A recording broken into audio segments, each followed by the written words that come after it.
রায়গঞ্জে ফের এসআইয়ের আতঙ্কের আত্মঘাতী অভিযোগ উঠল। বৃহস্পতিবার সকালে রায়গঞ্জের সুভাষগঞ্জ এলাকায় একটি আম গাছ থেকে উদ্ধার হলো এক বৃদ্ধের ঝুলন্ত মৃতদেহ।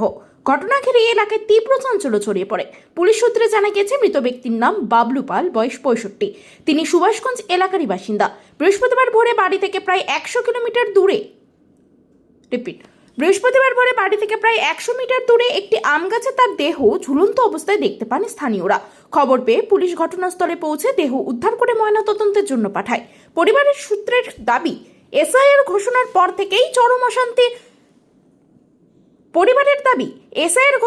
থেকেই চরম মানসিক আতঙ্কে ভুগছিলেন বাবলু পাল।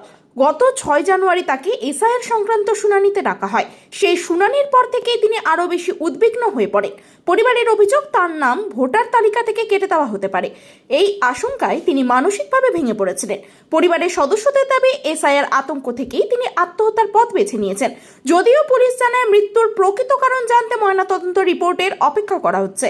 এই মর্মান্তিক ঘটনার খবর পেয়ে মৃতের পরিবারের পাশে এসে দাঁড়ান রায়গঞ্জের বিধায়ক কৃষ্ণ কল্যাণী। তিনি পরিবারের সদস্যদের সঙ্গে কথা বলেন এবং সব ধরনের সহযোগিতার আশ্বাস দেন। ঘটনাটি ঘিরে এলাকায় শোকের ছায়া নেমে এসেছে। এসআইয়ের সংক্রান্ত আতঙ্কে সাধারণ মানুষের মানসিক চাপ নিয়ে নতুন করে প্রশ্ন উঠেছে। আপনার নাম? আমার নাম ননিমালা ননিওয়ালা? পাল। আচ্ছা, তিনি মারা গেছে কিভাবে? স্বামী বয়স কত ছিল? কাজ করতে হবে কি হয়েছে? বোর্ডের নামে উৎপলা মনে হয়, এই জন্য মারা গেল। নেশার আতঙ্কে? আতঙ্কে আতঙ্কে যেমন আমার মনে হয় বয়স হবে না, ওইটা ভয় পাইয়া মারা গেল। হিয়ারিং এ ডাকছিল? হ্যাঁ ডাকছিল তো, ডাকছিল, গেল কতদিন, আচ্ছা, ওই চিন্তাতেই মারা গেছে। ফাঁসি দিয়েছে? হ্যাঁ ফাঁসি দিয়েছি, ফাঁসি দিতে আমরা জানি না কেউ। এখানে তো ভোট দিত। কতদিন ভোট দিচ্ছে? 8 বছর বয়সে নাগরিকত্ব প্রমাণিত হচ্ছে এখন। আগে উঠালে নাই তো, আগে উঠালে নাই।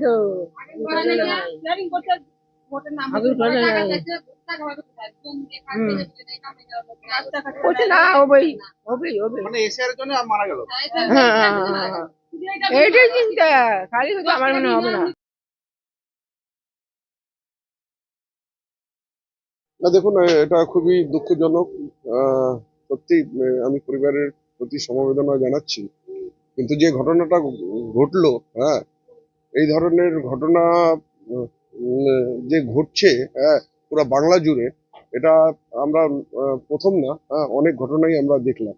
যে হিসাবে এসআইআর নিয়ে সাধারণ জনগণ ভীত সন্ত্রস্ত, মানে যে কোনো এনাদের আমি শুনলাম, এই যে বাবলু পাল মহাশয় এখানে 1987 সাল থেকে এখানে বসবাস করছেন, আর বিগত কয়েক ডেকেড ধরে উনি নিজের ভোটও প্রদান করেছেন। শুধু 2002 সালে ওনার ভোটার লিস্টে নাম ছিল না, তার জন্য ওনার স্কুটনিতে নাম পড়ে, আর সেটার জন্য উনি খুব ভীত সন্ত্রস্ত। পরিবারের সাথে কথা বলে যেটা বুঝলাম, উনি ওই আতঙ্কে ছিলেন যে ভোটার লিস্ট থেকে নাম কাটা গেলে হয়তো তারপর তার আধার কার্ড কেটে যাবে, ক্যান্সেল হয়ে যাবে, রেশন কার্ড ক্যান্সেল হয়ে যাবে, সরকারি যেগুলা সুবিধা পাচ্ছেন সেটার থেকে বঞ্চিত হয়ে যাবে। তো এত বয়সে, ওনার 65 বছর বয়স হয়ে গেছিল, এখন সরকারি যদি অনুদান না পান এই আতঙ্কে ভুগতেছিলেন। কেননা উনি একাই ছিলেন, হ্যাঁ, ওনার বাচ্চা কাচ্চা ছিল না, তো উনি দেখছিলেন যে কি করে আমি চলবো। কিন্তু পরিবারের লোক ওনাকে সবসময় বলেছেন যে তারা আছে, ভাগ করে যদি যেটুকু পাবে সেইটুকু ভাগ করে খাবে। কিন্তু উনি এই এসআর নিয়ে এত বেশি ভীত সন্ত্রস্ত ছিলেন, হ্যাঁ, যে উনি আর নিজেকে রক্ষা করতে পারলেন না। আমরা চরম মর্মান্তিক একটা ঘটনা। আমরা আপনাদের মাধ্যমে প্রত্যেকটা জনগণকে আপিল করতেছি যে আপনারা এই ধরনের কোনো পদক্ষেপ নেবেন না। আমাদের মানবিক মুখ্যমন্ত্রী মমতা বন্দ্যোপাধ্যায় বলেছেন একটা বৈধ ভোটারের নাম তিনি কাটতে দেবেন না।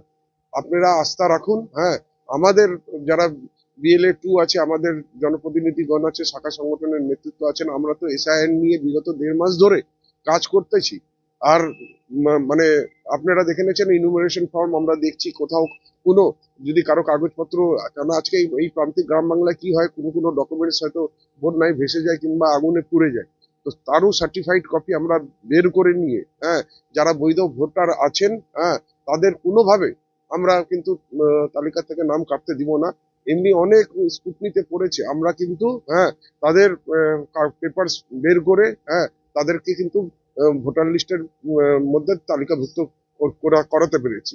ইনারু আমাদের মেম্বার স্বপন পালের কাছে স্বপন পাল ডকুমেন্টস নিয়েছিল, সব পেপারস নিয়ে কালকেও সে বিডিও অফিসে গিয়েছিল পেপারস তৈরি করার জন্য। কেন